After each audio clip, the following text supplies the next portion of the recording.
Hey, what's up everybody? Lawler here, your inside source for all things Rocket League. We've got the European Major starting in about an hour from now, so before you guys actually start watching those, probably figure it's a good idea to inform you on what teams you should probably look out for, or the ones I assume that are probably going to be the most likely to win. Overall, Europe is a pretty competitive region, so hopefully I can provide a little bit of insight to help you guys trying to determine which team you should probably root for.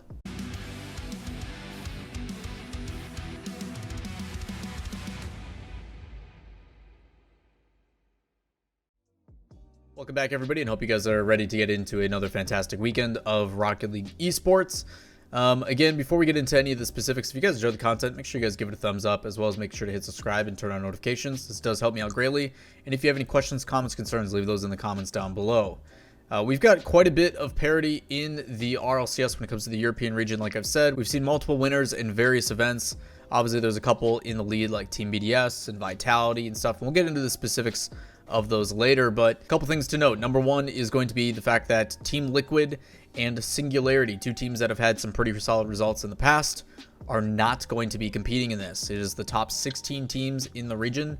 They are not going to be in the majors, so that's it's kind of a rough one, as they're missing out on the potential for quite a few points. The other thing is there is some teams that I may not include in my list, but ones that I think do get honorable mentions. I'm going to start off with number one. Dignitas has been dealing with the fact that Violent Panda does have tendonitis. He has an injury in his thumb. He has been playing keyboard with just one hand and still trying to keep the mechanics fresh, but has been resting that injury for quite a while now. Curious if this 3-week plus break is going to be a difference maker for Dignitas. Oxygen is another team that I have my eye on and probably always will. It is a team with way too much talent to ever ignore. This is a team that historically this split has had a very difficult time making it into the top 16. When they are in the top 32 by default, they don't make that next stage. They do prove last time that they can make it in the top 16, but then continue to struggle there. But this time they are starting in top 16. Is this going to be the confidence booster or the lack of mental issues that they've been working on now that they have a mental coach to push them in? Again, I don't think Oxygen is a team you should ever take lightly, and they play up to their competition, and the competition starts very difficult right out the gate. So maybe this is what Oxygen needs, so keep an eye on them. Also, kind of a little bit of a bias nod, and one of the fan favorites that's starting to develop for myself is going to be Galaxy Racer. Galaxy Racer, a team that previously known as the Monkeys. They ended up dropping Taz, bringing in Arju, and since then have been trending up at a significant rate. In the most recent regional, they do make top 8, and in the previous grids, they've been making a grand final, semi-final, quarterfinals. They have been showing that they're a top 8 team. So again, keep in mind, Galaxy Racer is here to fight. Now, with honorable mentions out of the way, these are the top teams that I think are in best consideration of who actively have a chance to win. And I think many of you are going to be on the same page with these because they're the teams that have been winning the most recently. Number one, and the favorite, is going to be Team BDS. Many people consider this as the best and most consistent team in the region. Monkey Moon, Marked by 8, and Extra, an absolute dominant and powerhouse team that can do it all, whether it's offense, defense, transitions, shots, pass plays, slowdowns, solo attempt. It does not matter. This is a team that I don't think ever looks uncomfortable, and that means a lot against teams like Vitality that thrive in that chaos and try to create that chaos with their solo plays, as well as their creativity with the capability of people like Alpha and KDOP and Fairy Peak.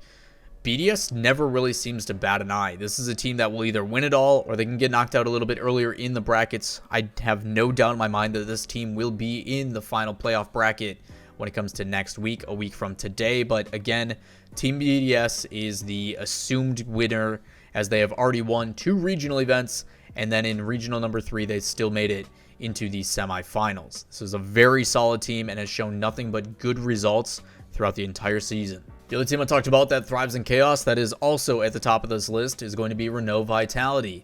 This was a team that was under a lot of flack. They made it to the World Championships back-to-back seasons. They won one, they go to the Grand Finals another one, and then they end up kicking Scrub. Scrub's gone, they bring in a French player, and we were kind of interested in seeing why would you give up a team that has shown nothing but Grand Final appearances, and they got better. So Alpha 54, in my opinion, is the MVP of this team and possibly of the European region. You can obviously make arguments for players on BDS as well, but Renault Vitality is kind of hit and miss. Sometimes they look like the absolute best team in the region and 100% dominant, not going to lose. So the teams where they don't look as solidified, and I think that's why you give BDS the nod over Vitality. That being said, Vitality is a team that has shown us they can drop down early and come back and beat everybody. So again, a team you never count out, a team that is super competitive. You don't really have to say much about Vitality. People know the name and understand that this is probably the second best team in the region. After that, I think you can make arguments for which teams have better chances than others, but I'm going to start off with Giants Gaming. The only time that they took a bit of a falter is because of the 72-hour ban that happened on Tox. But other than that, Giants Gaming has been a team that has probably one of the most consistent results behind BDS throughout the grid, as well as regional performances. Into the quarterfinals in every single regional, so top 8 performances no matter what. But have not been able to push past that because of the competition, I think, and strength of schedule that they've faced. Even though Tox, Stanway, and Stake are all super gifted at this game, I don't feel they've reached that superstar status just yet. They are a super talented team and have shown that they can win in things like the grid. And with that said, they also just won the most recent week of the grid.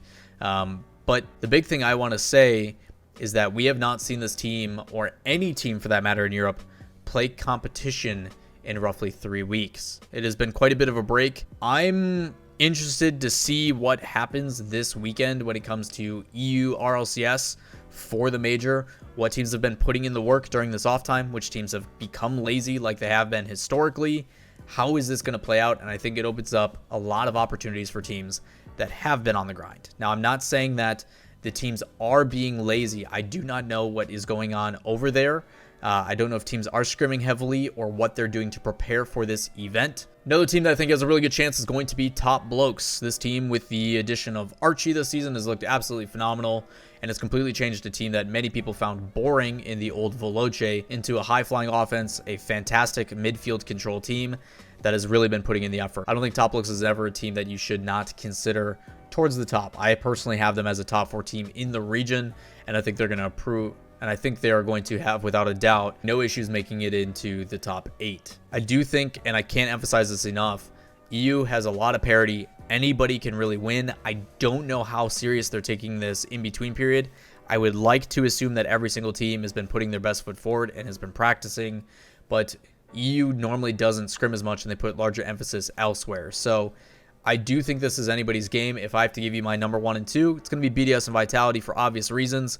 But I do think, depending on if someone like a Metsinaris or an Itachi or someone has a really good day, we could see some pretty big upsets. So I'm looking forward to it.